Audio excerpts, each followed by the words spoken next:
வங்கக்கடலில் மியான்மர் அருகே புதிய காற்று சுழற்சி உருவாகும் என்று எதிர்பார்க்கப்படுவதால் மேற்கு திசை காற்றில் வேக மாறுபாடு இருக்கும். இதன் காரணமாக தமிழகத்தில் வெப்பசலன மழை பெய்யும் என வானிலை ஆய்வு மையம் தெரிவித்துள்ளது. ஒடிசா பகுதியில் இருந்து வடமேற்கு திசையில் நகர்ந்து சென்று குஜராத் தரைப்பகுதியில் நிலை கொண்டு இருந்த காற்றழுத்த தாழ்வு பகுதி தற்போது ராஜஸ்தான் பாகிஸ்தான் எல்லையோரத்தில் மையம் கொண்டு நீண்ட வாக்கில் சுழன்று மத்திய பிரதேசம் உத்தரப்பிரதேசம் வரை இருவேறு சுழற்சியாக இணைந்துள்ளது. இதன் காரணமாக வட மாநிலங்களில் தென்மேற்கு பருவமழை தீவிரமடைய தொடங்கியுள்ளது.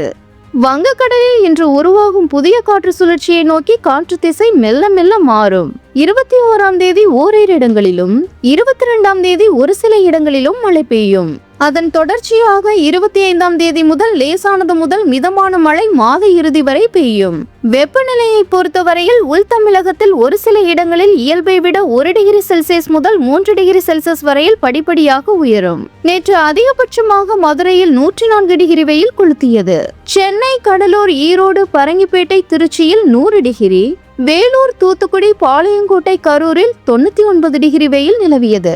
பிற இடங்களில் இன்றும் இயல்பை விட 2 டிகிரி செல்சியஸ் முதல் 3 டிகிரி செல்சியஸ் வரையில் வெயில் அதிகமாக இருக்கும். சென்னையில் இன்று வானம் ஓரளவு மேகமூட்டத்துடன் காணப்படும். அதிகபட்ச வெப்பநிலை 100 டிகிரியாக இருக்கும். நகரின் ஒரு சில இடங்களில் லேசானது முதல் மிதமான மழை பெய்யும் என்று வானிலை ஆய்வு மையம் தெரிவித்துள்ளது.